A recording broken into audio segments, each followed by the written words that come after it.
Mi esposo me abandonó mientras yo le cambiaba los pañales a mi padre en sus últimos días de vida. Me dijo a la cara que estaba desperdiciando mi juventud cuidando a un viejo inútil que no nos dejaría nada más que deudas. Pero cuando mi padre falleció y se leyó el testamento, convirtiéndome en la única heredera de una fortuna que nadie imaginaba, mi esposo regresó a la puerta de mi casa con un ramo de rosas gigante y una sonrisa de aquí no pasó nada. Esta es la historia de cómo la vida puso a cada uno en su lugar. Soy Elena.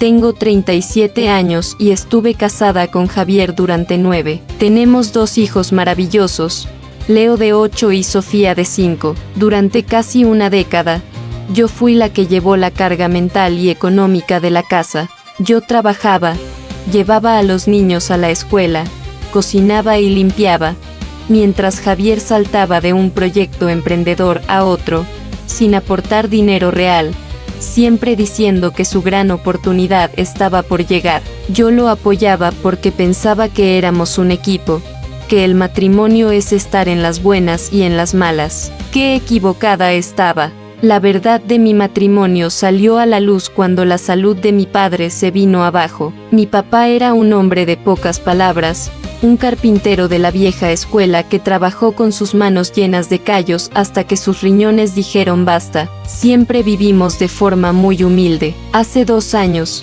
su insuficiencia renal empeoró drásticamente y ya no podía estar solo. Contraté a una enfermera, pero él me pedía que yo lo acompañara a los tratamientos. Era mi padre, mi héroe silencioso. Para mí no era una carga, era un honor. Organicé mi vida para cuidarlo, pero Javier no lo soportó. Su máscara de buen esposo se cayó muy rápido. Empezó con comentarios pasivo-agresivos que me lastimaban. Me decía, ¿otra vez vas a ir a limpiarle el trasero a ese viejo? Estás descuidando a tu verdadera familia. Elena, me tienes abandonado a mí y a los niños. Cuando se muera, lo único que te va a dejar son deudas. Yo intentaba ignorarlo, pero sus palabras destilaban un veneno que nacía de su egoísmo. La situación explotó un domingo. Mi padre tuvo una crisis y al irme, Javier me bloqueó la puerta. Si cruzas esa puerta,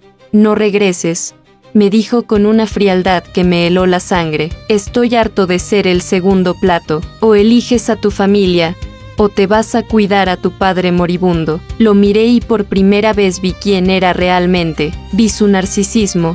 Vi que nunca me había amado a mí, sino a la comodidad que yo le proveía. Le dije que mi padre me necesitaba, y si me daba ese ultimátum, la decisión era fácil. Javier se rió. Vete entonces, dijo. Quiero el divorcio. No voy a estar casado con una enfermera de asilo. Y así fue. Empaqué 3 maletas, subí a mis hijos al coche y me fui a casa de mi padre con el corazón destrozado.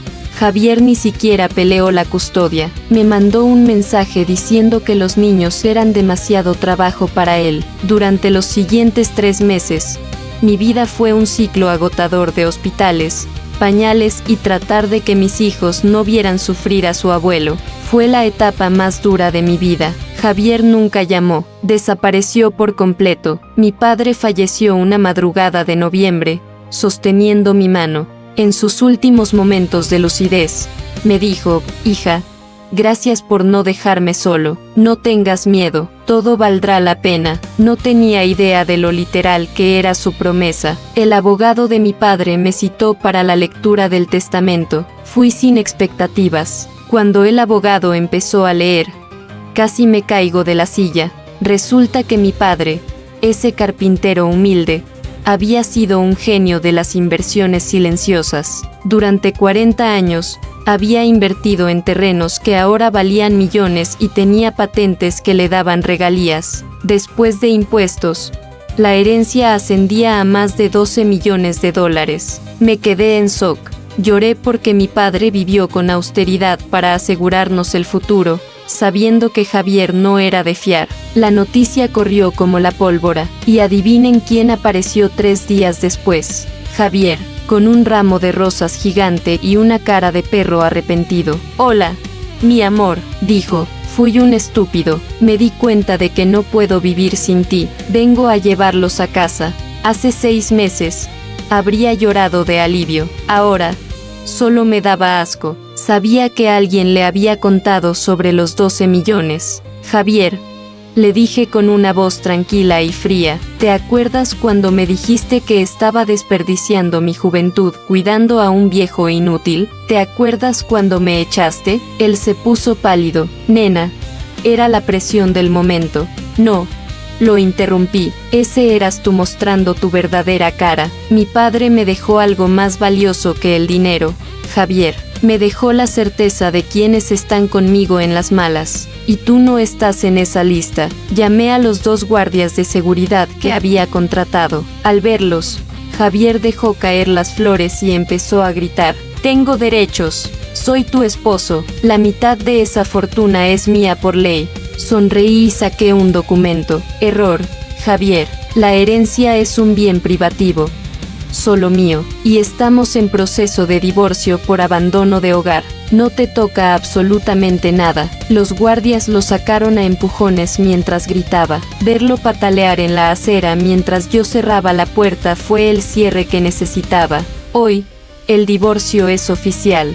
Javier vive de nuevo con su madre, perdiendo cada juicio que intenta en mi contra. Yo vendí la empresa y la casa vieja, invertí el dinero y ahora me dedico a viajar con mis hijos y a darles la vida que merecen. También creé una fundación en honor a mi padre que ayuda a ancianos sin recursos. Mi padre tenía razón, cuidarlo valió la pena, no por los millones, sino porque en esas noches largas, él me enseñó a valorarme lo suficiente para no aceptar nunca menos de lo que merezco. Y esa lección no tiene precio. Gracias por escuchar mi historia. Sígueme en YouTube como Anécdotas 3000.